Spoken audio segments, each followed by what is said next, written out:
So thank you for joining us for this first in-person and hybrid online event. It's crazy. This is actually my first time hosting an in-person event. I've hosted countless workshops and events online for Startup Grind and my day job at AAI during the pandemic, so just go easy on me and hopefully I can make the transition to Zoom. You'll notice you're all on mute. Please do use the chat function, and if you want to go to speaker view, it's the best option. I've just got pause for laughter here in my notes. Just let that settle in there. So Startup Grind is known for these fireside chats with entrepreneurs, ideas, investment, growing your business, exiting, all of that kind of thing, and that's great. But for our first in-person event after a global pandemic, I don't know about you guys, but I'm not really ready to hear about all that stuff again just yet. There's kind of bigger fish to fry. We're going to keep it lighthearted tonight, but there's no jokes about it. The last year and a half has been tough on many people for lots of different reasons. Never before in our lifetime has there been something so universal, but simultaneously so individual. As the curtains continue to creep open a little bit, I really think that now is the time for us to take stock of what we all need. Individually, collectively, how we live, how we work, how we grow our businesses. There was a lot of stuff in the pre-pandemic world that wasn't right, it was wrong, it wasn't really working. And in the last 18 months, there was multiple opportunities to shine a light on these massive issues, personally, domestically, internationally. And it seemed for a moment there, throughout the chaos, that there was an opportunity to do a bit of a social spring clean and to hit the reset button on things which maybe weren't working too well for us. Things that were the status quo and had been allowed to grow unchecked and grow out of control. And even if there wasn't this monumental social awakening, surely one thing that the pandemic taught us was the power of personal responsibility. We weren't getting clear messages from the government, and it became quite clear that personal responsibility was the thing for our own safety and well-being that was going to get us through this thing. Now that realization is both hugely empowering and also altogether terrifying. But as humans, I really believe in how resilient and adaptive we all are. And now, as we start to adapt to live with this virus and start to do things which were normal beforehand, I really think that a lot of the lessons and the learnings that we had in the pandemic about not taking each other for granted, about really checking in with ourselves and finding out what we need, about big conversations about inclusion and equality, about collective compassion, I hope that doesn't go out the window. I hope that we can still keep those conversations going. I hope that we can still weave them into our everyday lives and work. So this is the theme of re-entry. It's about social and professional recalibration. And for me, this ties very much into the idea of entrepreneurship and leadership and the issues of engaging and supporting people, and we couldn't have picked a better panel to help start this conversation. This is a massive theme.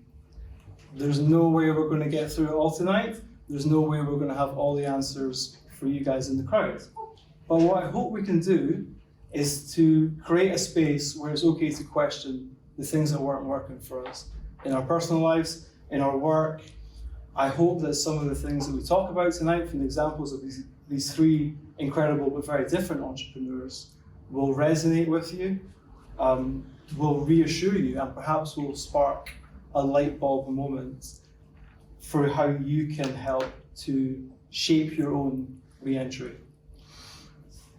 Slight note, we might mention the phrase during the pandemic or post-pandemic in this conversation. I'm very aware that it's still happening, okay? And when we say those things, I want you to know that it's about the height of the pandemic, the lockdowns, the uncertainty, rather than where we're at now. So, I've got a very patient, but nonetheless captive panel here who have been very kind to indulge me in that introduction.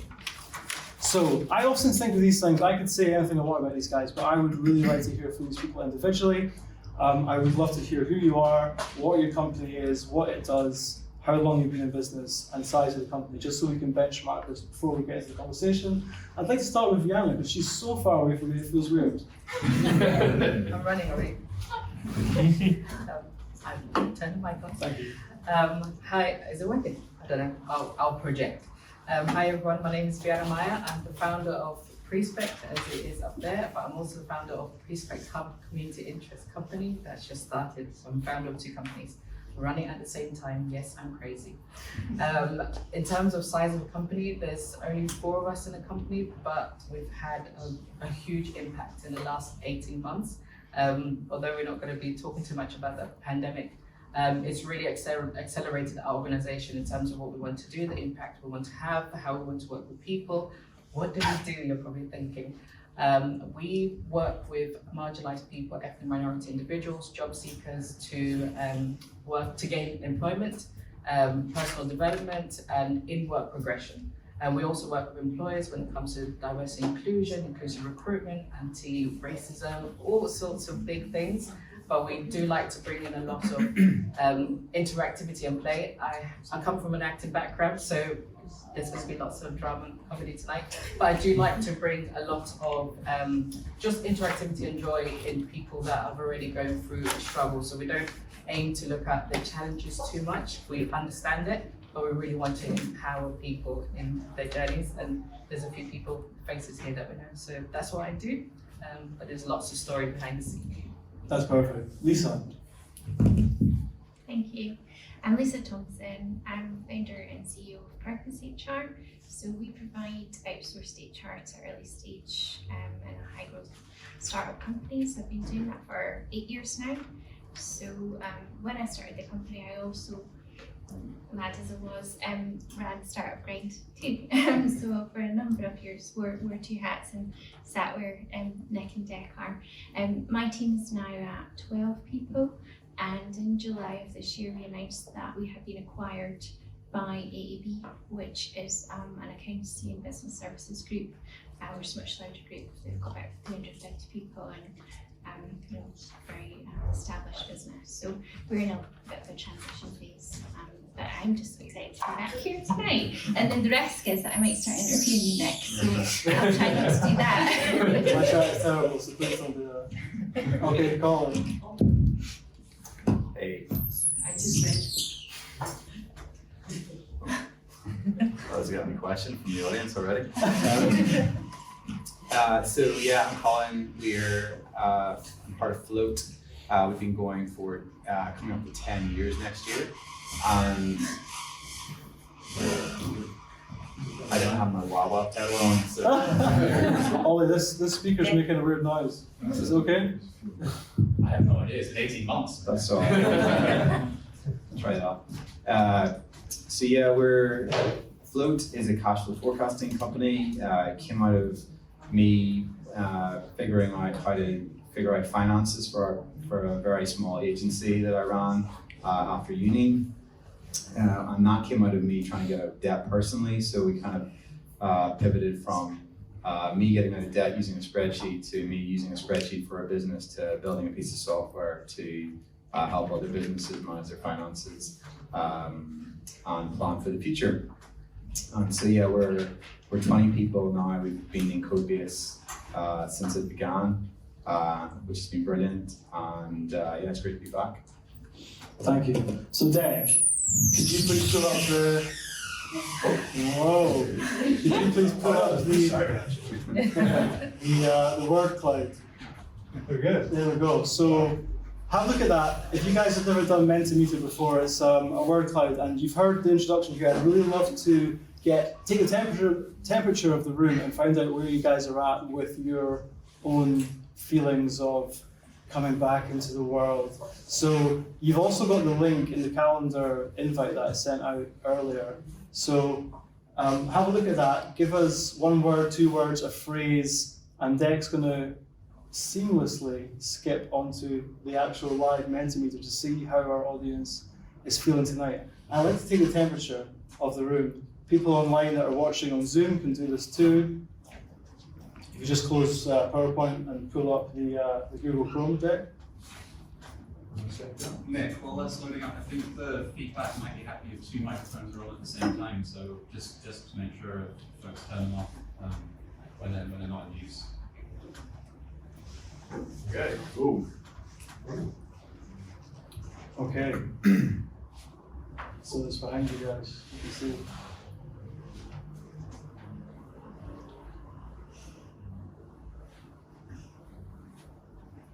So a mix of trepidatious but also optimistic coming through. I think that's where I'm at for sure. Careful, groovy. Love that person. Are they in the room? We'll talk later. Okay, we'll keep that going for a few minutes while we get started then. We'll let this flitter out before we go back to the screen. So guys, in the last year and a half, let's get started off with talking about general work and life and business and lessons. Do any of you have an example of a business decision that you had to make that affected where you wanted your business to go? So like, what was a very tough decision that you had to make, and how did you make that decision? Can I start with, Lisa, you look game. Yeah, sure. That's fine. Yeah, I have a number of working parents in my team, and as a small team, that was a challenge in terms of when there was the need for the homeschooling. Some of my team just really needed, so we didn't have a lack of business, we didn't have a lack of clients, we didn't need to look at furlough because we can, cover people's wages and that, but actually my team just needed space and they needed time, and the furlough scheme was available. So for some of them, actually, even though we would have preferred, strictly speaking, to still have the resource, I valued them more, I valued their work-life balance, and we had to use it and actually allow them time and space, because that was the right thing to do, and that was how to retain them. So I guess that would maybe be an example, Nick. We're all parents here actually on stage, which is kind of a weird coincidence. So we're going to get into that a bit more later. But Vianna, you've got probably some different war wounds. What was there a decision you had to make which kind of challenged you, and how did you deal with that? Oh, sure. Let's get into it. Quite a lot. So Freespec was actually under the umbrella of AI for a year. But in the last 6 months, we've transitioned out of AI to be an independent organisation. And at the same time, so we're funded by the Scottish Government. We also registered a community interest company. That's what I was talking about, the crazy side of things. That's mainly because we are, I'm doing two things at the same time. So I create courses and training for other organisations as well as running what I do. And to keep it sustainable, to make sure that we don't have to continue to depending on funding, that was what I needed to do. So pivoting out was difficult, I'm not gonna lie. Running your own business and also supporting people in your organization. So we had two new people that started as well at the same time. So onboarding people during the pandemic, and obviously with a young child at home as well.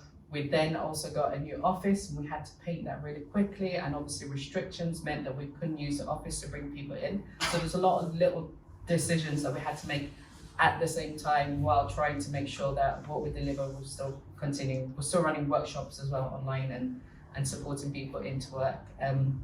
Sometimes when I describe it, it sounds crazy, but I have little systems to keep me doing what I needed to do. But it was a decision that I needed to make because what I want to do with Freespec needed me to be in a space of independence, and then I can continue to work collaboratively with organizations.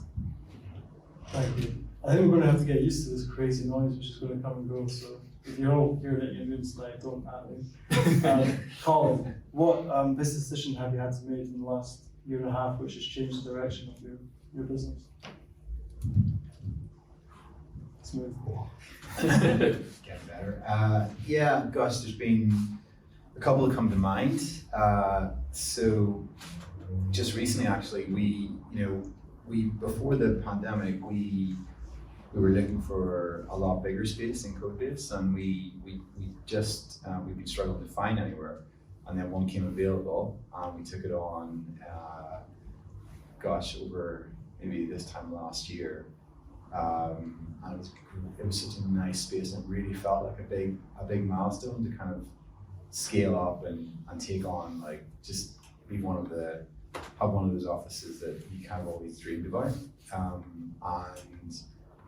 you know, it was really exciting to think about how we were going to like re-inhabit that space when we got back in. And you know, I think we were looking at the finances recently and just going, there's 4 people in this office, you know, that we were expecting there to be 50 people, and it just doesn't make sense. So we decided to downsize and just be like, look, it's weird to be in a position where we just don't know what the future holds. So we've been in the process. We haven't finished it, but we've been sort of putting in a lot of features. And you know, I've always wanted to I've seen other companies get to that stage, and it was really like heartbreaking to have to make that decision to go. We just can't justify the cost of it when we're sort of looking at you know, we're reevaluating a bunch of things. And another one was we opened an office in Australia about the same time and sent some of our team out there to live, and hired some people out there that were like founders. And again, we also, in this sort of realization of a bit more introspection, when you know we're changing the business model a little bit. We've been focusing quite a lot on accountancy firms as a kind of channel to market, and we've decided that that's not a great way for us to go. So we're in that kind of more in the direct space, and Australia focuses more sales based. So we kind of had to pull back on that as well, and that's been, you know, that's hard when you sort of invested a lot in early mornings and late nights, and just going, it just isn't, it's not fair to them. It's not going to be something that we're going to, you know, we might go back there in the future, but again, another sort of dream that might have been something else that wasn't. So yeah, a few really big things that they could have been and then weren't. So yeah. So with the office and the expansion then, that was like an aspirational thing that you had in your head about what your company was going to look like and what a successful company looked like. When that was taken away through no fault of your own business strategy or growth, like how did you kind of recalibrate that in your own mind in terms of, like, from a leadership point of view? Like that was your goal, like the other people in the company came along with it, but that was your North Star that you were chasing. So how did you come to terms with that? Yeah, I mean, I think the financial element of it kind of forces the issue. But yeah, it's definitely, I think it's a weird space to be in when you're not sure. Like for us, the culture of the office was a huge part of, you know, our identity. You know, it always has been from day one. Even when we were like 3 people, we'd go out for lunch together. We'd sit around, we'd make time to get to know each other, and that was always something that was quite unique I felt about us. That, you know, it was never just a kind of come into work 9 to 5. So not having that all of a sudden, and we've all tried to do the Zoom, you know, drinks at 5 p.m. and it's just not the same really. So I think, yeah, we're struggling. We haven't quite worked out what does that look like. And actually, I think there's a lot to be taken from companies that have been remote first. And we're starting to think, okay, it was quite easy to move to remote in terms of Zoom and Slack and all that kind of stuff. But in terms of actually thinking that is now what we are, even though we've always never wanted to be that, I think we're starting to think, right, like monthly meetups with the team, like do we do Friday lunches? How do we incentivize the team to meet up, even though we know it's not the most productive thing to be in the office. We know that it's distracting and all that kind of stuff, but what are the benefits that are coming from that are not about productivity, that are just about the connections and the little kind of cross-pollination moments that happen. So yeah, we're having to I don't know if I'm through the transition yet, but we're in it right now. So yeah. We're going to get to the whole remote work thing, but I want to talk a little bit about pressure and busyness and the kind of hustle culture that sometimes goes with entrepreneurship. You're all parents, and throughout the lockdown, you probably have had to check yourself in terms of how busy you thought you were pre-pandemic, going to meetings, going out and about and doing things. How did you manage it? Did you manage it? What did you learn from that? Diana looks game. I'm just looking at these. I'm not used to seeing people's eyes in person, but I can see there's a social cue there. To be honest, I think for us, because we work in a social space, we don't really have the time to sort of manage that busy. For example, it's so good to hear about Nourish as well, because we were providing food emergency as part of our service, although we work in employability and career development. At the beginning of the lockdown, we had to shift a little bit and provide people with some resources because some people were falling through the gap. And that was really extreme because you're having people calling and you're just shifting forward, and we're also homeschooling, etc. But it just needed me to. I like using calendars and actually timing myself and putting time for my child, which is really weird to say. Putting time for me to eat, because the first month I actually think I forgot to eat until the evening, and it was like, oh, I'm actually a bit dizzy. And just reflecting on that and remembering that at the time we were in response, and again, not to get into that habit, not to get into that sort of startup mentality of I'm busy, I'm not getting sleep, so that means I'm doing great, which is not. But it was really, really difficult, and we're still. The last 6 months, we kind of went back into that kind of busy just because of the transitioning and getting the business up and running and getting the office ready to go.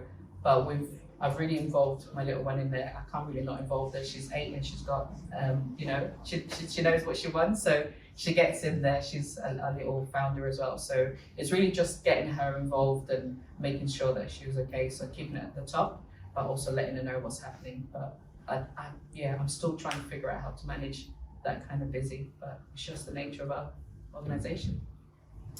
Yeah, and I've already spoken to Lisa about this, so I want Lisa to follow on from that if you can with your balance with your family.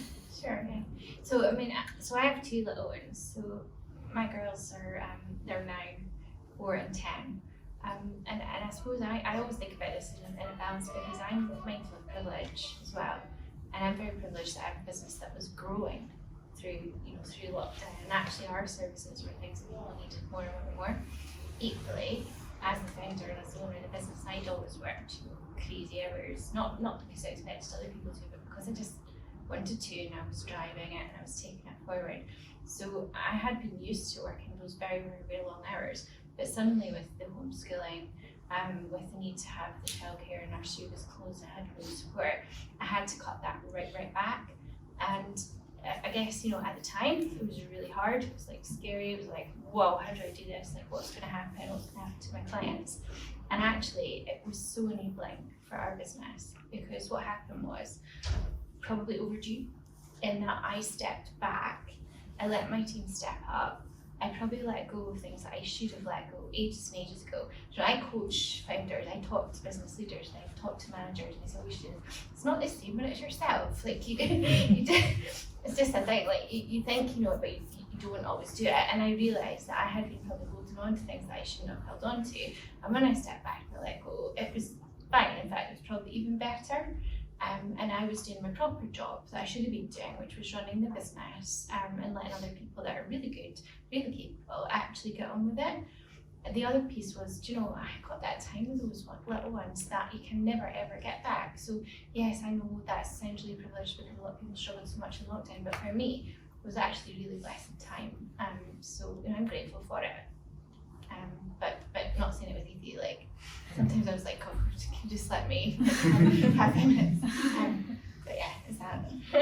Do you think that you would have come to that realization at some point without your hand being forced, or what have you learned about yourself essentially from that being forced into that position? I'm so grateful for it, and I don't think I would have come to it as quickly, and I think that would have hindered the business. Yeah.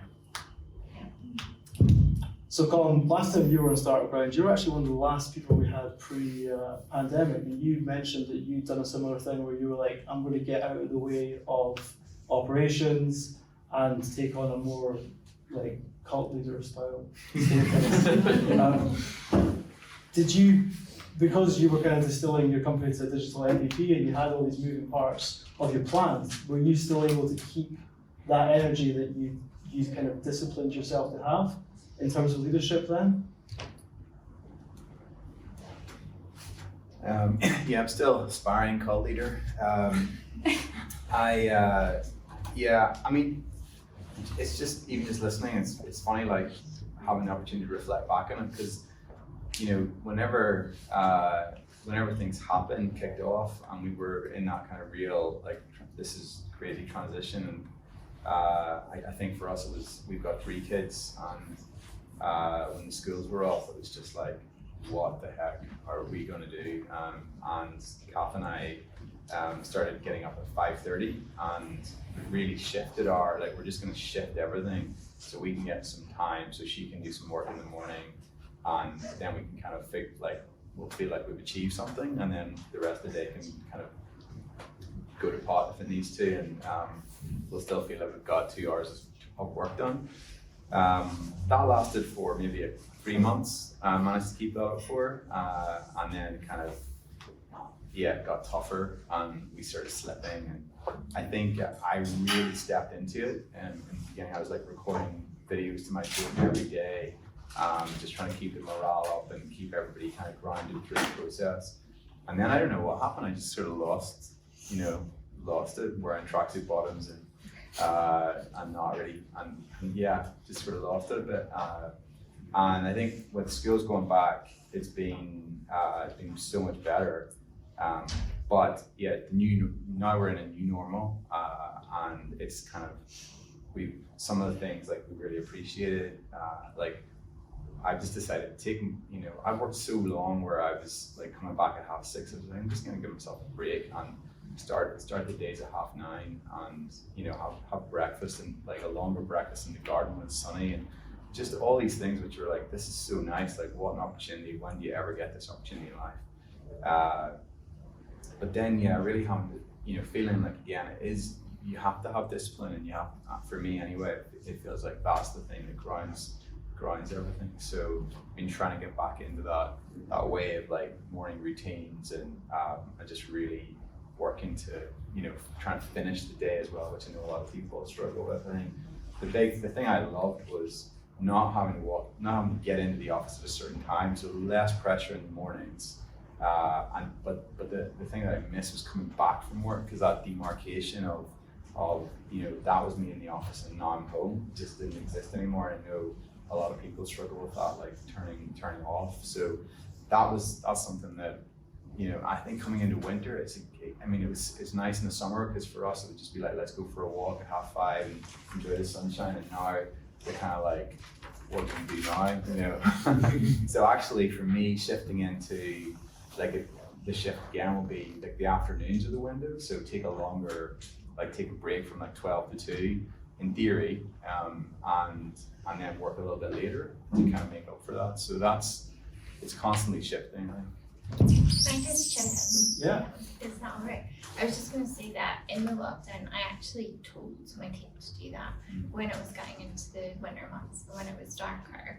I had conversations with people to say, look, because people don't always ask or think that they can. Like, it's fine for us. Yeah. We were like, well, we'll just decide. But with my team, I was like, you should do, if you want to, you can and you should do that. Because like you say, it's different at 5 o'clock, it gets dark. So, sorry.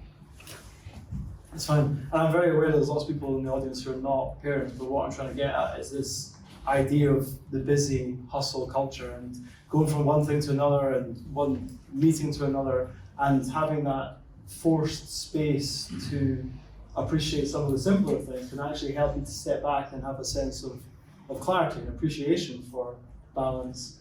And Lisa, you had it forced, but it's been a massive thing. Colin, family and balance has helped you to perhaps work smarter, be more productive outside of an idea of 9 to 5 presenteeism. And Brianna, you're still trying to work it out, because you were hustling hard and you had beneficiaries that you felt you needed to support and actually serve and feed, so that you had an audience to work with post-pandemic. Yeah, right? I suppose I'm just going to jump in for a little bit, but I suppose it depends on, all our industries are different, and working in the third sector and working with people is very different to sort of slot that in. And just what Lisa was saying here, we were doing that with our individuals. We'd started doing meetings outside when we could go out.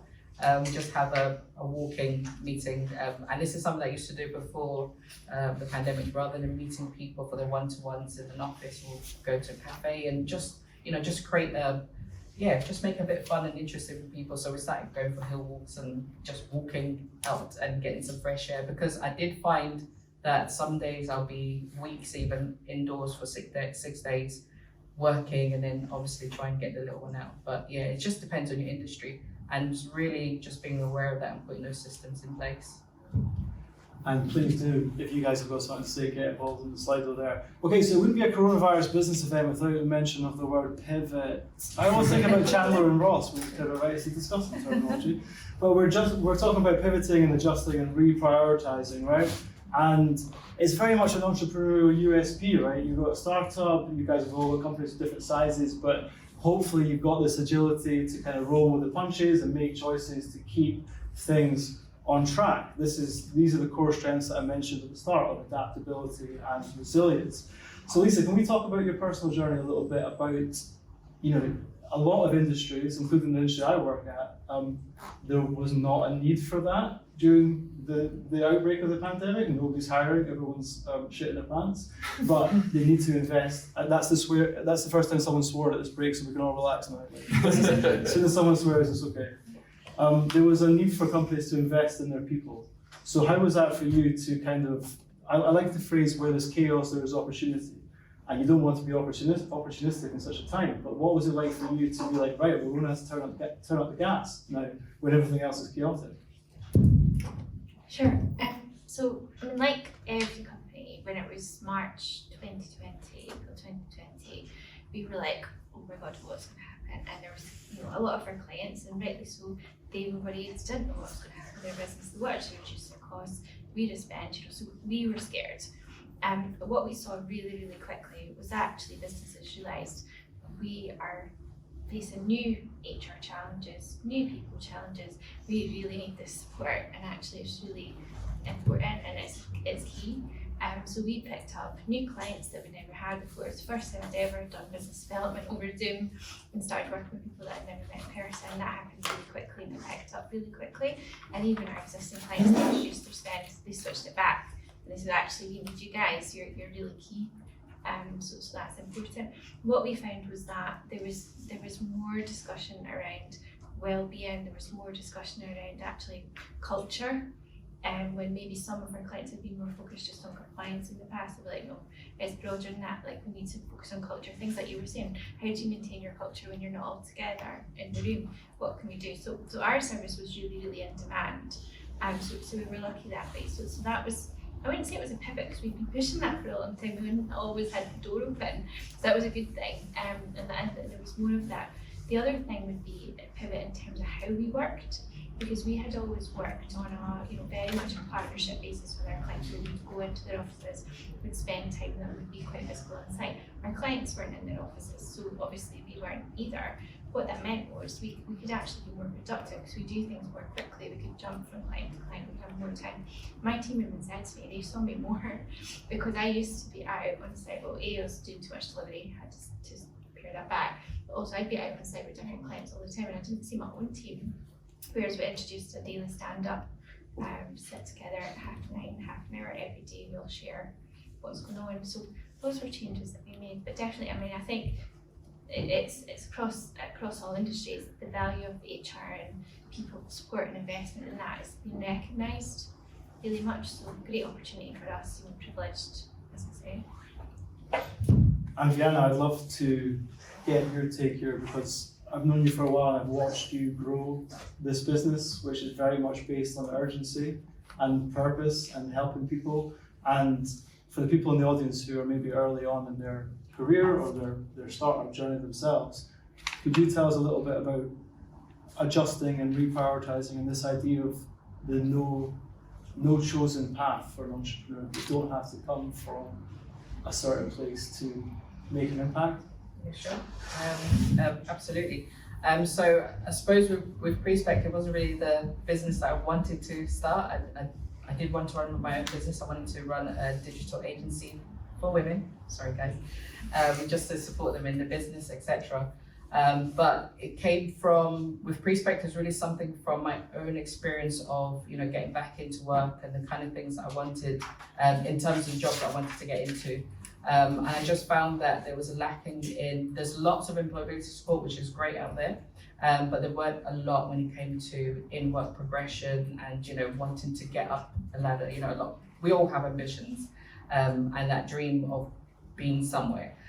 So yeah, and I suppose with Freespec it was an opportunity. I was working as an employability coordinator, and I just had an opportunity where people really believed in some of the quirky things that I was trying while I was running the project, and then being given the opportunity to write a proposal in 4 days. It was stressful, but it was almost like, right, if I can make this work, and what is it that I wanted to do, and what kind of impact I wanted to have in the people I was going to work with, and how I wanted to do it as well. Yeah, and it was just a great opportunity. And I suppose for anyone here who wants to start their own business or is looking to start, there's no really a right way or the right method or the right style of things. I've looked at different people. I have my big list of people that I admire, but there's also people within a community that I'm looking at Lisa at the moment. I'm going, right, how does she do it? I want to get to that same level. But it's really just connecting with people and talking about your ideas and trying it out. And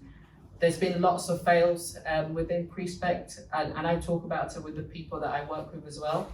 There's been things that I've done that hasn't really worked out, but what did I learn from that? And then how did I change it and adapt it and then do it again? I like to share stories, as Katri here.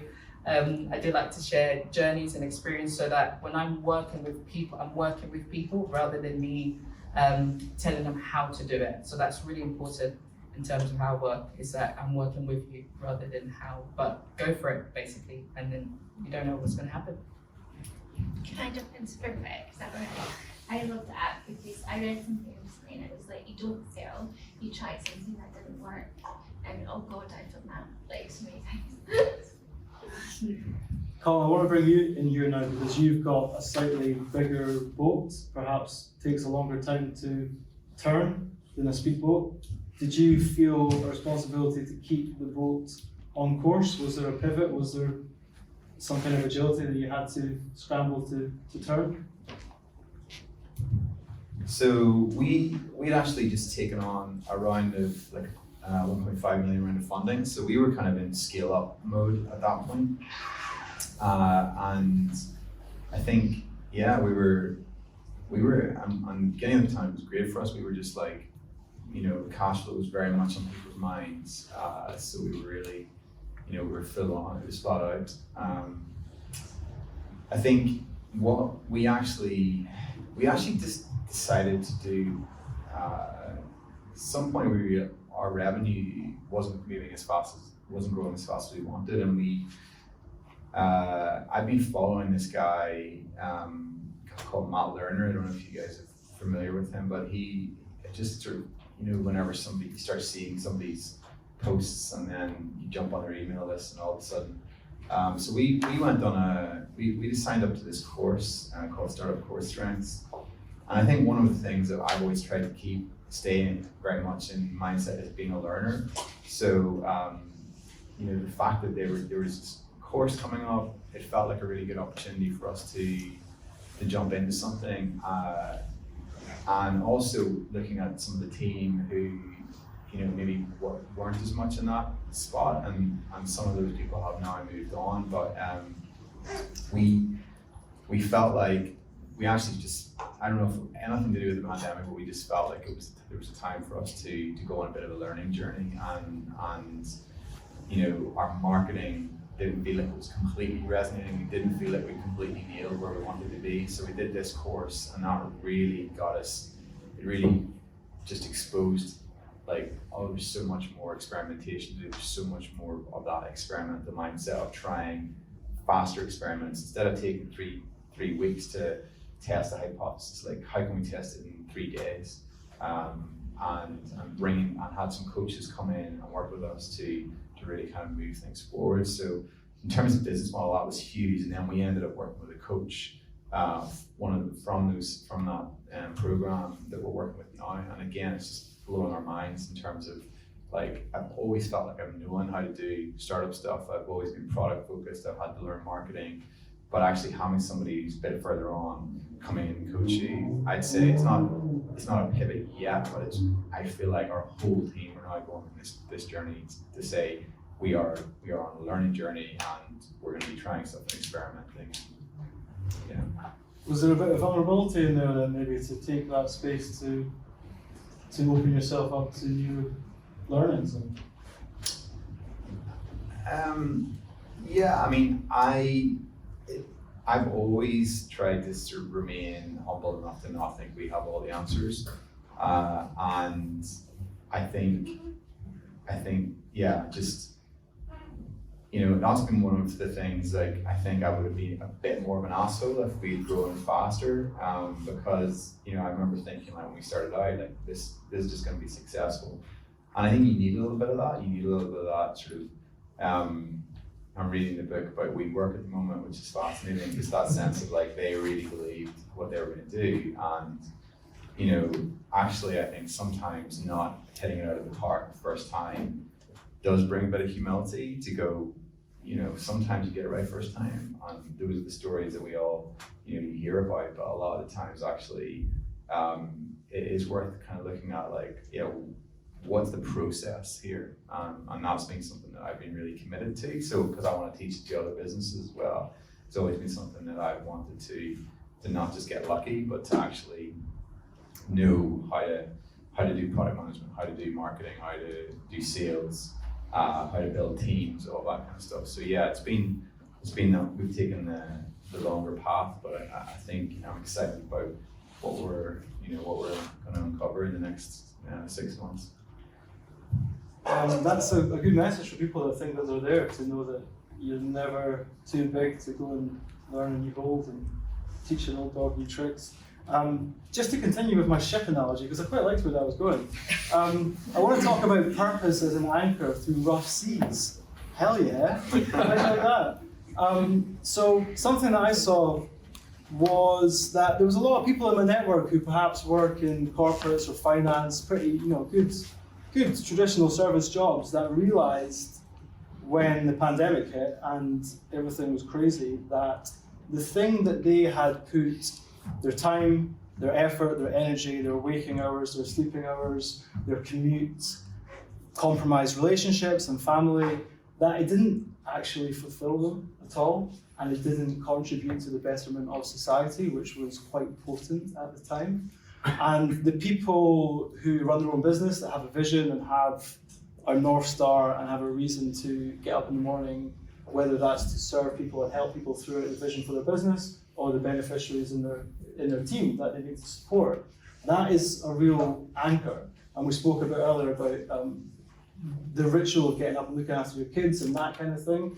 But I would really like to explore this idea of the North Star of your purpose being the anchor which can keep you steady through the rough seas. So it's quite a heavy one, really.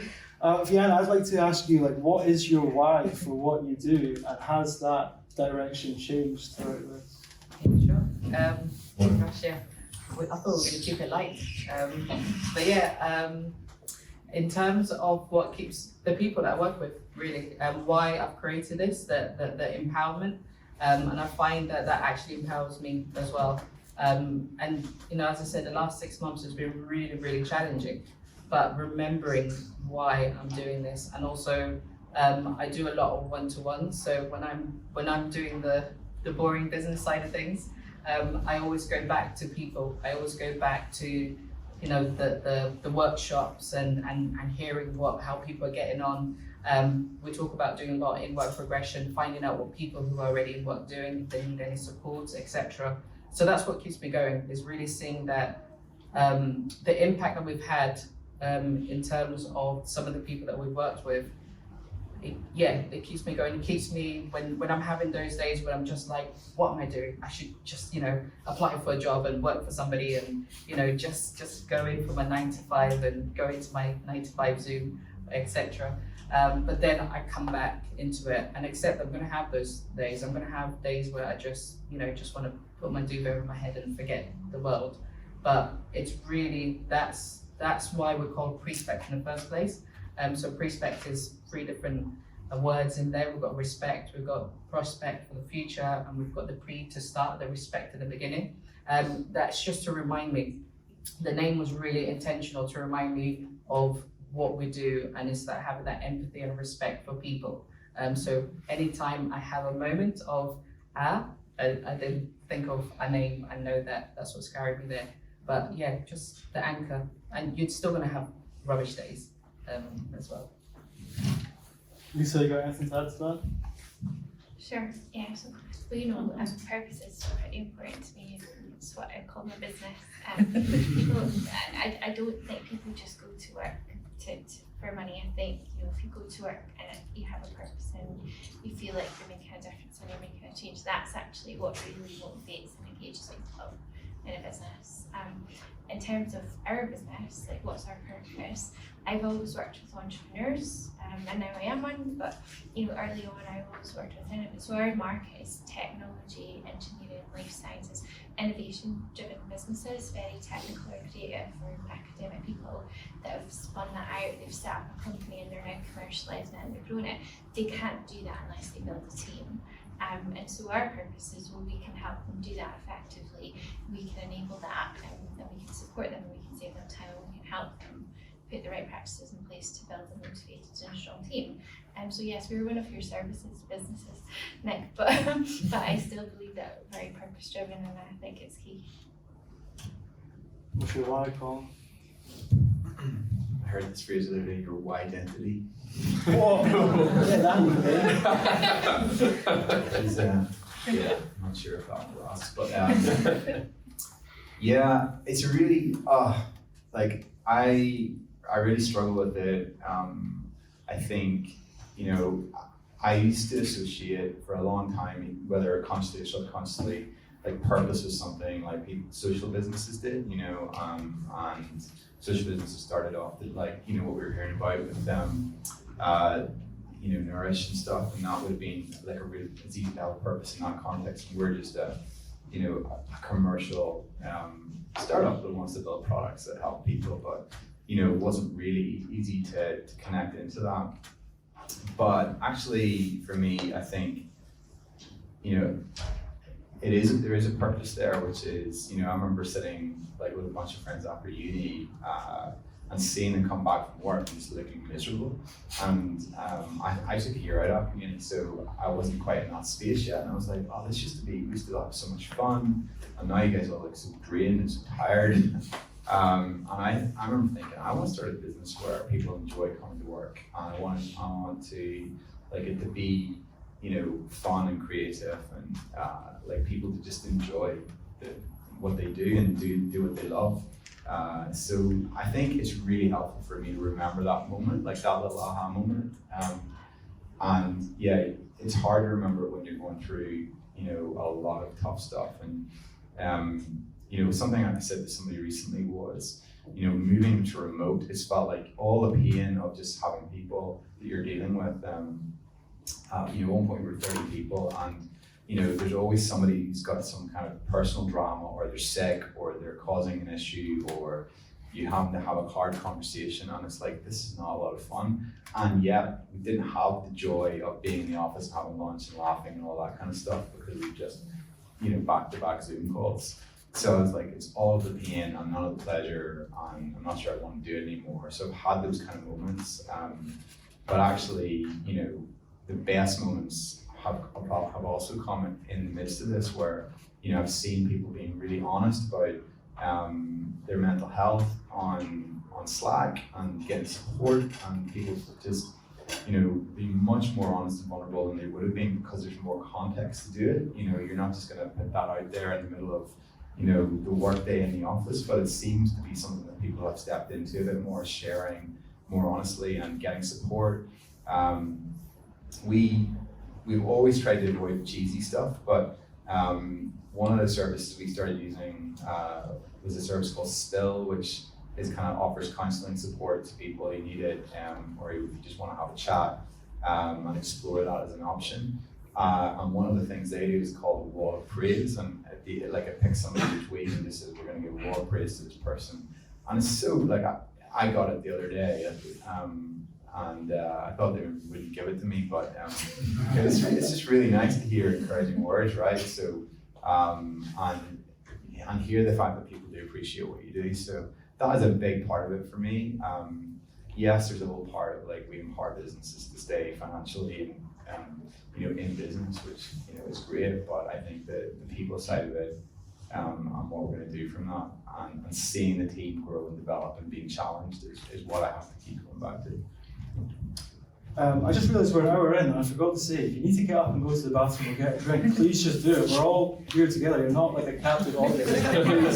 Please, have autonomy and agency over your own destiny tonight. That's too, aren't Let's lean into that talk about well-being then, because for better or worse, and for me it's definitely better, we've invited everyone into our own lives, and that kind of, the LinkedIn personas have been diluted. So if you were someone that was putting forward this projection of yourself that wasn't actually the real you at home, like that's shattered, that's gone now, that's dissolved. And it seems to me like there's a group of perhaps broad brushstrokes, old white men that are pulling people back to the office because they're not comfortable with being that vulnerable person, not happy being John at home with his family and his dogs. They need that mask and that suit of armor to be like, I'm the boss, I'm the CEO, I've got this corner office, and you guys have to come back to the office because that's where I feel most comfortable. Am I mad in thinking this? Is this a good thing now that we see the whole person rather than, hey, who are you? Oh, I'm the CTO of this company and this is what we do. No, that's not what I asked. Who are you? Is this something that we can keep going, do you think? Gannon, you're nodding. I like the voiceover. Absolutely. I think for us, well-being has always been part of what we do. And it's just really important to continue to talk about it and embed it into our organizations. And it was a bit scary because we're working with people trying to support them into work, and then they're hearing that thing of, we spent a good 18 months getting people ready for remote working, and then suddenly it's like, oh, we're going back into the office. So we're really building up people's confidence, and we're working through, a lot of people are anxious about remote working, and then the idea of going back into the office really, sent some people backwards a bit. So I think it's really good for us to sort of challenge that thinking that we need to go back into the office. We have an office, but we have flexibility in how people work in our space, and it's working fine. We spent 18 months, I was going to say 18 years, it felt like that, but 18 months of us working remotely and working really well. So it's almost like looking at your data and looking at the people in your company. How do they want to come back into your space? Empowering people, because at the end of the day, if your employees, your people are happy, they're going to be productive, they're going to do really, really well. So I think we need to challenge that. We need to kind of be like, sorry bosses, we're not doing this, but you have to kind of work together. So in terms of well-being, we still need to work on it. We're still kind of, I feel like we tend to go in trends, if that makes sense. We talk about well-being, then we talk about climate change, that's the next thing that's important, and we're going to forget it's all connected. So I think, we have to keep pushing for that. That's one of my passions, so I'll fight anyone for well-being. Anyone else can jump in there? I might challenge a little bit about, that it's maybe negative and it's about equals that go back into the office. Like, I don't know that's necessarily fair. I think for some people actually have missed offices, and to Deanne's point, you have to ask people what they want. And for some of us, like me, I've got a nice house, got an office, private room, shut the door. It works for me because I've got my kids. Equally, I've got people in my team that have really missed the social aspect of being in an office. It's not just coming top down, it's actually coming upwards. Maybe they're sat at their kitchen table with their flatmates and stuff, and it's not been ideal. So I think, to your point, I think we should be asking people what they want and accommodating that. I don't know it's always just coming from close by then. It was a deliberately contentious point. Colin, you mentioned before about how much you value the office as a workplace. I think your LinkedIn profile banner is actually all of your team kind of having a jolly at the office, right? So that was a big thing for you. But then you've obviously seen that people can do great work under the worst conditions possible, but at the same time you do want that focal point. So how have you gone around managing that conversation with your team? Yeah, I mean, we've done numerous kind of surveys and asked people like, what are you picking up? And I've spoken to people individually. I think, you know, like you said, different people. I was kind of moving, even before pandemic, I was moving to wanting, like, I was Friday mornings and Wednesday mornings working from home because I was kind of trying to write more and be more like, have more time away. And obviously when you're in the office, like you book a meeting room, but it feels a little bit more distracting. So I really like the mornings for that, to do that, kind of get up and just focus. And I realized that I didn't offer that to the rest of the team, and it would have at that point it would have been quite awkward to sort of, you know, start to we just didn't have it didn't feel like we had the tools to sort of navigate like who's going to work from home when and all that kind of stuff. And maybe we should have just said do whatever you want, but I think like we hadn't done that, and now it's a case of like you can come in, work from home, you can do whatever you want. I think the challenge is that if you're starting out as a graduate in a company for the first time, you've never met anybody, like so some people have been with Float for 6 years, so they know everybody, they're very comfortable in the company. But if you're just starting out, the office is a great place to kind of go in and get to know people, and it's easy to forget that.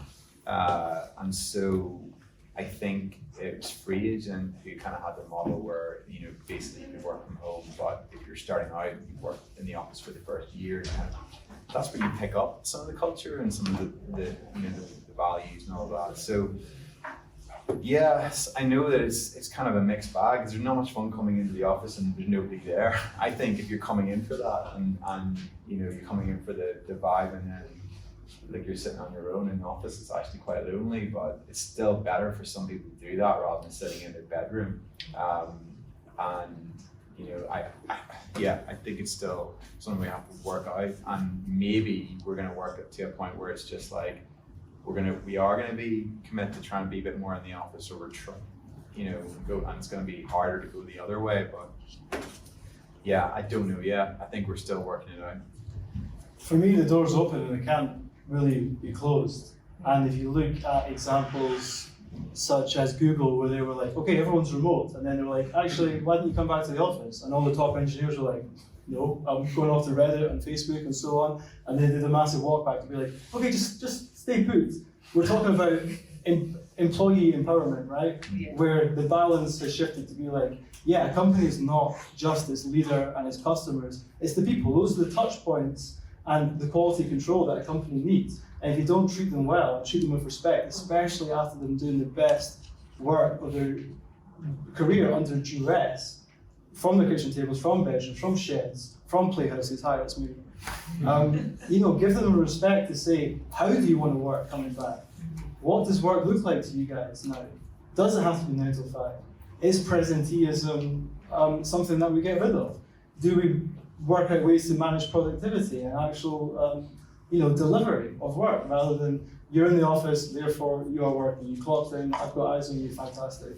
We did an event with Chris Hurd, who's a big Twitter voice, a remote work evangelist is what I call them, featured in the New York Times this week, which is a big deal. And he was like, right, your company needs to make a decision. Is it remote first or is it office first? Because hybrid is confusing.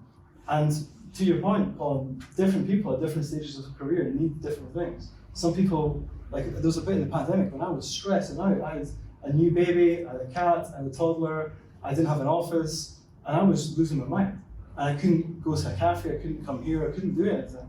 And the point is now, as the curtains start to creep open, remote work is not working from home during a pandemic. Shout out to Lynn from Talent Loom, who's got an excellent blog on this that we'll share in the wrap-up email that has all the benefits of what this looks like in terms of diversity, inclusion, equality, working mums and dads and balance, and the opportunity this has opened up. But I love the fact that, Colin, you put out a survey to say, what do you want? Because I know people in companies where they said, right, you're coming back to the office. And it's that disrespect that doesn't make people feel valued after everything we've been through. We talked about compassion, we talked about not taking people for granted. And when leadership is doing this, it's a slap in the face that people have made sacrifices, right? Bravo. There was no question there, I just felt. So Colin, can we talk a little bit about balancing, on the back of that, balancing what the company needs and what the people need? Because this is something you've considered, right? Balancing what the company needs, what people need. Yeah, I think, yeah, we've been in sort of reactive mode for the last 18 months, and I think, just talking about us, not everybody, but I think there is a point that, like you say, like if we're going to be remote first, which we never really wanted to do, because I always said, like, it's great to be remote if you're, like, what you're doing and you're established as a company, but when you need to just get a few people in a room and get around a whiteboard, pre the pandemic, I think that was much more difficult. I think now we have the tools where, solutions like Miro, where you can have a big whiteboard space and, just people have better microphones and better cameras, and it's all a lot easier to do. Those kind of contexts, those arguments don't really exist as much. So I think I'm still thinking, like, I need to make an effort now to go into the office, not because it's what I need, but because it might, if I'll go into the office if I know there's other people going to be in there. Like, I saw there's people in today, and I was like, oh, if I'd known, I would have gone in as well, just to be a part of that. And I think, it's not necessarily just about productivity. It's about creating a context. And so whether that's once a month, or once a quarter, or once a week, or twice, whatever it is for that company or for the people want, I think it's about trying to figure out some kind of intentionality, where it's not just left to complete chance. Because I literally live down the road. I can come to the office anytime, and for some reason I just haven't been. Like, I enjoy the working from home. I'm enjoying it now, but I do think that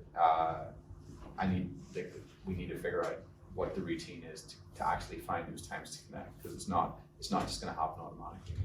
Yeah, it needs to be more considered and planned and scheduled. Now, Lisa and Fiona, you guys both work in the employment space. For people who are in careers or job seekers in the audience, students, do you think they can be challenging companies to ask what they did for their people during the pandemic when they're looking for jobs now? I know that's quite a ballsy thing to pull out the bag at a job interview, but if history is going to remember the good guys, and we're part of this socially conscious wave of business for good and people investing in their people because of their employer branding, is this something where you should say, hey, if my workplace is going to be my kitchen table, what have you got for me? What do you guys offer outside of monetary return? How did you manage your people through the pandemic? I don't really think that, I don't think people should be asking. I think employers, organizations should be saying, because then it puts job seekers, whatever, into an awkward position. That's something that a lot of people struggle with, because there is still that kind of power game there, especially when you're looking for work. You're not just going to come in and like, right, this is my list of things that I want. What are you going to do for me? It's not really a realistic thing or advice that I would give to people, because again, we know that there is still discrimination out there. There are some people that are going to end up losing a job. So I think organizations should say, what did you do? A quick blog or something that somebody can find. What are you going to offer if you are going to have this blended way of working? Or if you're going to be working in the office and you need it to be in the office, also say that rather than leaving it empty in your advert. So I'll leave that responsibility to the employers, and let people go into the interviews in peace, really. I agree. That's all, okay. So Lisa, you've got the benefit of working with a lot of different clients. We've all had to manage people, so everyone on stage has got their own teams and their company and their vision, but you've been privy to how other people are doing this. Any horror stories, any good practice that you want to champion here?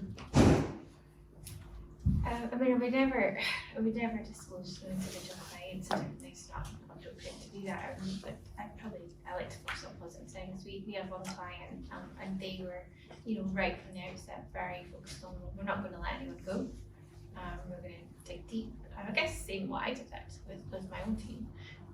But the key things that they did, and I thought was great, this is an example we talked about, isn't it, Nick? But what they did is, they could, every business is different. It depends on your sector and what you do and your services, but most of their team were software developers that didn't necessarily have to be client facing. They could maybe, flex hours and things like that. So they basically did away with the working hours. And they said, look, you guys, you know what you need to deliver, you know what the outcomes are. If you've got kids at home, if you're juggling other things, if you've got caring responsibilities for, need to drop shopping off to eligible, actually don't worry about I've got to be at my desk from this hour to this hour. Just focus on what you need to deliver and make it work for you. And we're not going to time check you. I thought that was great. And that they have kept people where other companies are now, and we've not really gone into this, have we, all the great designations, 11 it's on your list, but there's companies that are absolutely hemorrhaging staff at the moment, and they didn't, and to your point, probably because of how they treat people when it was a more tough time. So that's example.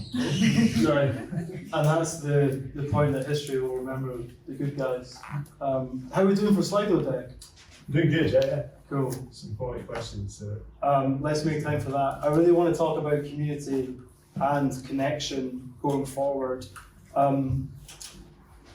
It seemed that I wrote a blog about how the pandemic brought us closer by separating us, because we all realized how interdependent we were on social interaction, and some people lost friends because they realized they actually weren't friends, and some people found new friends virtually, and they found their tribe online.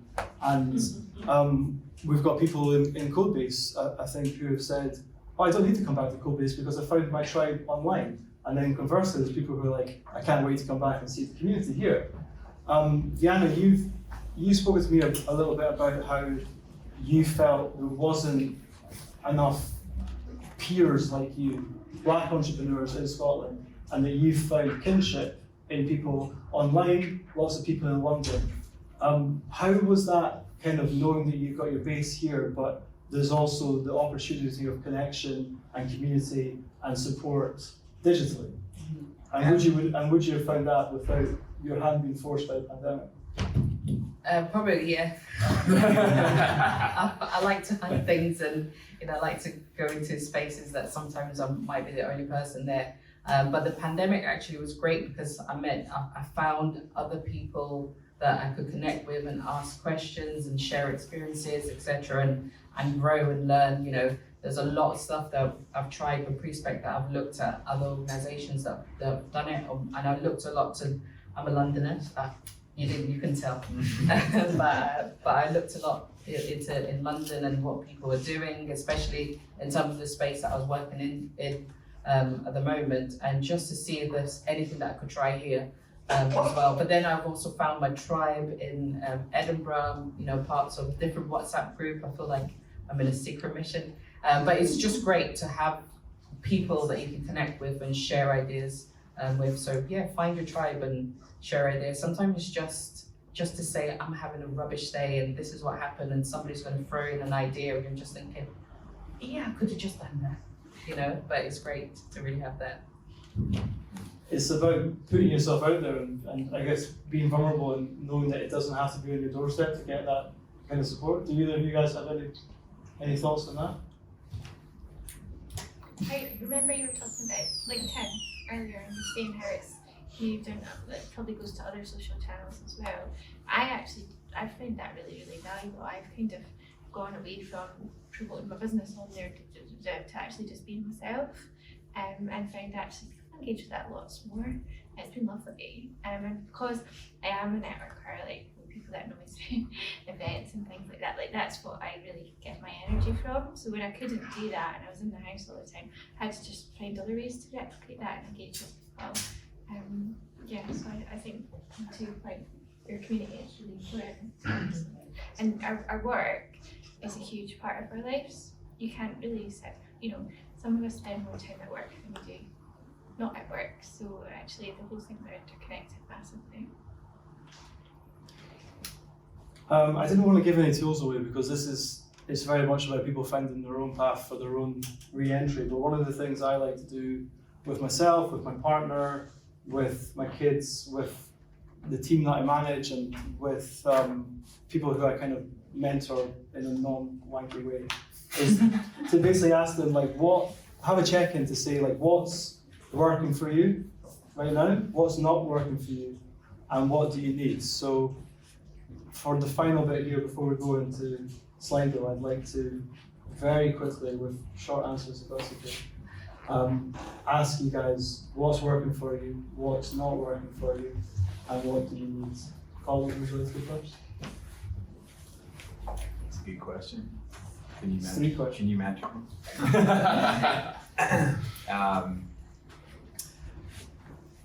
3 questions. What's working for me?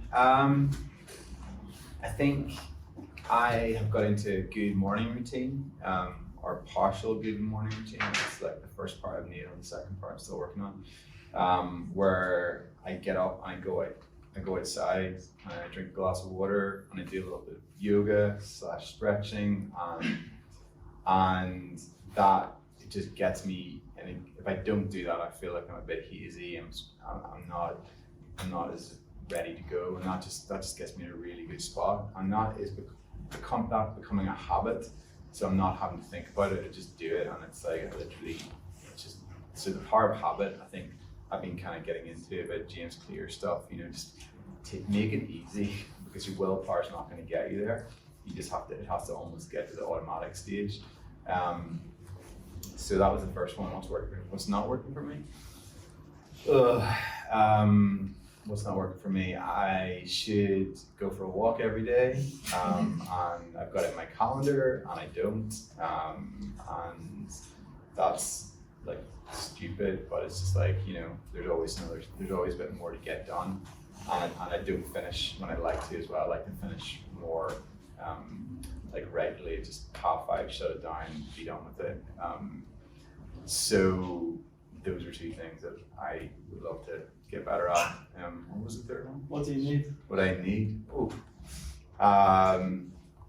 That is a deep question. I'm not sure how deep we can go together, guys. But I think what I know I need encouragement, I need connection, I need discipline. I need to set my intentions, and so those are a few things. I'm really worried mine's going to sound like a cliche. And my husband teased me a bit because I took up Wellstone 9 in the lockdown. Like, how do you know someone does well? So I'm like, oh, because I tell you. It's funny.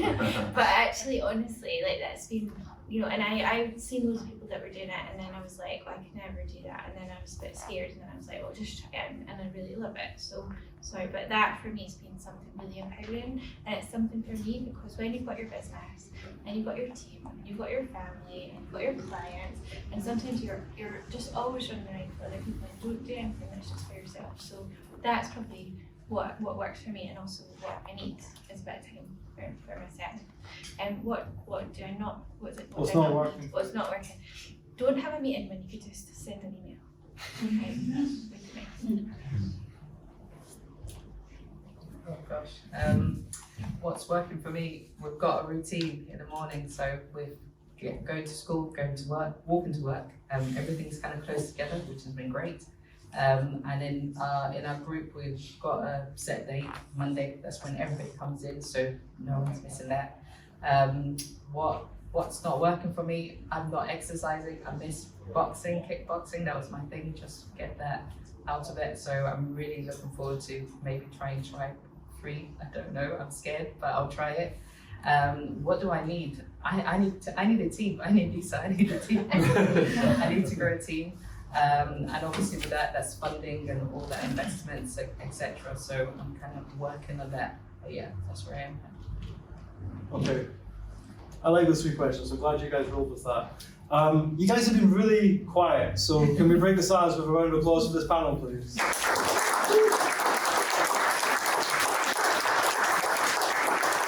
Thank you guys for coming along tonight and breaking your quarantine and coming to an in-person event. Can we get a round of applause for you guys? Yeah? Okay, I'm gonna pass to you. I think you have to get over there, don't you? So you're gonna slide though. Go on your phone. So we select or go in? If you've got the questions, you go first. Just go for it. So how are we doing it next? I know we had a chat about microphones and COVID and stuff, so. Just go for it. I'm Yeah. gonna go here. Sounds like you probably. I'll tell you what, I'll sit down. It's my usual spot anyway. So, so I think we'll do 3 questions because we've got 3 people who've written their names down. So apologies to Anonymous who won't be coming to. Just kidding. So I'll tell you what, if you've asked a question, I'll get you to shout it out. I'm hoping you've all got quite loud voices. So I'll repeat into the microphone if you need to. So Selby, since you're right in front of me, I know you had a really good question as well, so over to you. Sure, so my question is to you, Colin. You mentioned there that you were going through this sort of learning journey, and your company is having to go through let's not call it a pivot, but let's call it a restructuring and refocus. And because of that, you've had to change the direction that you pitched to your investors.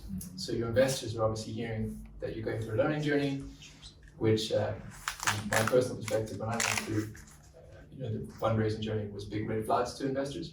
So I just wanted to know how you've handled that relationship with investors where you're going through this learning journey, and after going to that scale, which is maybe not delivered the growth that maybe investors are looking for, how have you managed that, and how have you felt through that journey? Because obviously it's as anyone who's raised money, it's not the most exciting thing to do. Yeah, no, it's a really good question. So we've just worked with our board to really closely and kept them in the loop. We've tried to present them with all the facts and what we're doing, and we brought them into strategic conversations, and I think that's really helped for them to see what we're doing, what we're trying. We're really lucky. I think one of the things we didn't get to talk about, but ask me about it sometime, is we've been very lucky to have investors that we're quite aligned with, that they're patient, they're there's only 3 of them on board, like 3 investors on board, and so I think it's just really being honest with them and not trying to bullshit them and feel sort of like, give a false picture. I think they're aware of what we're doing, they're aware of what we're trying. We've just I think that's all I can say is, they see what we're doing, and obviously they can throw the toys out of the pram, or they can actually get alongside and go, right, how can we help? I think they've been really supportive, and I'm really grateful for their input. So that's been a big shift for us. Has been in the early days, you tend to think, if you've got investors on your board, you tend to think of them as kind of like your boss, or you're kind of presenting to them because you might need to raise money from them again. And a big shift that we've had to make was we could fire these people, they're partly responsible to the other investors, but they're also, their job is to do the right thing for the company and provide the right input. So if they're not helping, then there's a problem that I need to bring up. So it's really kind of shifting that to, these people they have to be on our side, they have to be like a team. And if they're not, then there's a bigger problem there. So that keeping your board small allows you to do that. I've heard stories when you get to there's 12 people sitting around the table, sort of Silicon Valley style, where it's just not conducive to those kind of meetings. But in an early stage company, you need people that are roll up their sleeves and support you. And that's not just talking about board meeting, it's actually kind of going for coffees and lunches with them and try and so they know you're being genuine. Cheers, guys. So we've got a question from Lynn, so I'll take you aside to let her ask. Over to you, Lynn. What's your question?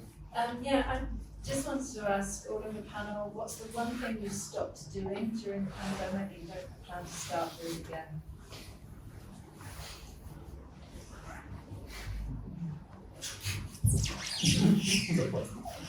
I don't plan to commute as much or travel as much, so don't need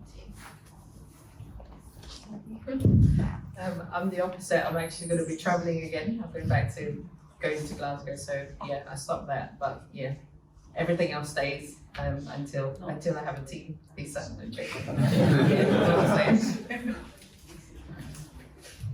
Oh, yeah, it's a really good question. I mean, obviously travel, you know, would have been a big one, like meetings at, like going to London and stuff, which would have been a full day, or, you know, even going to Glasgow was like a, you know, decent trip. Like, I haven't done anything like that. I don't know when I'm gonna start again. You know, it's great now, especially, you know, the fact I was on a meeting today that was very London centric, and it would have been in London.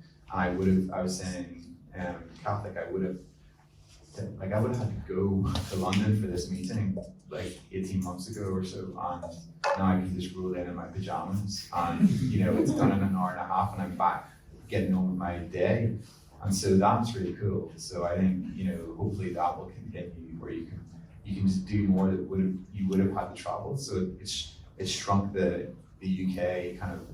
And it means Edinburgh doesn't have to be penalised in the same, and sometimes where I'm sure investor meetings are the same, and lots of other things that, you know, you would have had to travel for that you don't anymore. So that's one I'm enjoying. That's it. And we got a really good question from Greg actually, which I think follows up quite nicely. So. Yes, I'm curious about creativity of the teams. In certain industries, like people gather in one room and this, you know, creative juice flow, and it helps to find a solution for the client, for the business. How did it work for you? Everyone got separated, and how did you go about it?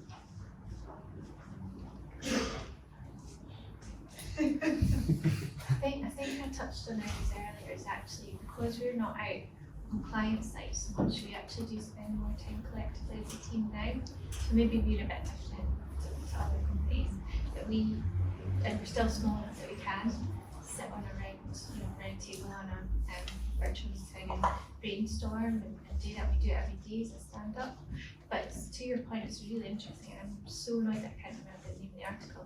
There was a big piece of research out recently about the lockdown and people working remotely. It's increased productivity, but it has had impacts on innovation. I wish I could remember the source of the article. They're saying for short-term tasks, getting stuff done, that's improved, people can do it quicker. The innovation, long-term strategic thinking, big ideas has been impacted. I've learned about that. So I think, you know, it is a challenge. I suppose with us, we're a really small team, so we were able to still, you know, get on Zoom and have our big meetings and, you know, share ideas. We use a lot of software, so Trello is a best friend, and Google, and just anything. I love creating videos and stuff, so anything to sort of engage the team. And part of what we do needs innovation, so sharing ideas. Sometimes I have crazy ideas and I'll put it there to the team, and they'll sort of look at me like, no, that's not going to happen. But it's just good to have those moments of sharing things and getting people to try. But I suppose with a smaller team, it's easier than, and that's something I'm having to think about as we grow, how we're going to maintain that sort of innovation. But yeah, it's a good question. I'll think about it. Yeah, I still think there's a real place for that. You know, those kind of meetups, and maybe offsite, like sort of more of an offsite thing for a day.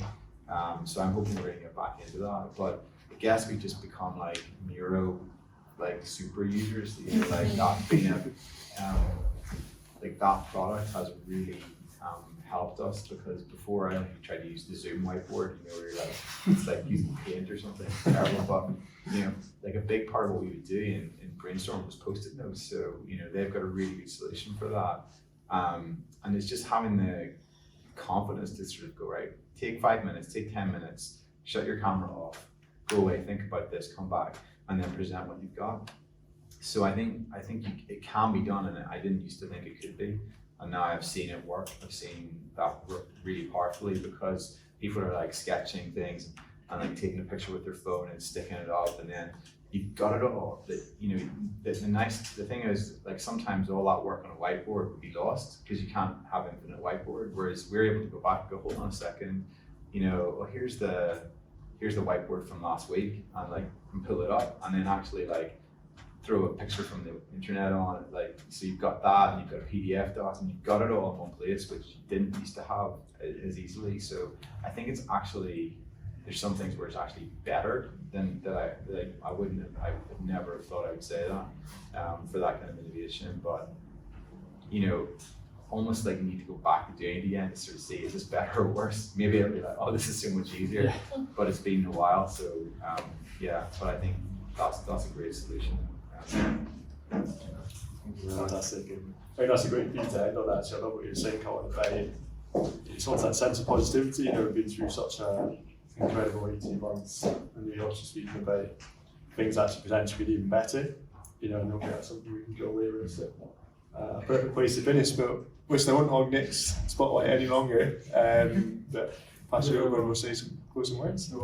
Okay, guys, thank you so much. That is the end. I need to do a big thank you to Viana and Lisa and Colin for their honesty and their openness tonight. So can we get another round of applause for our panel, please?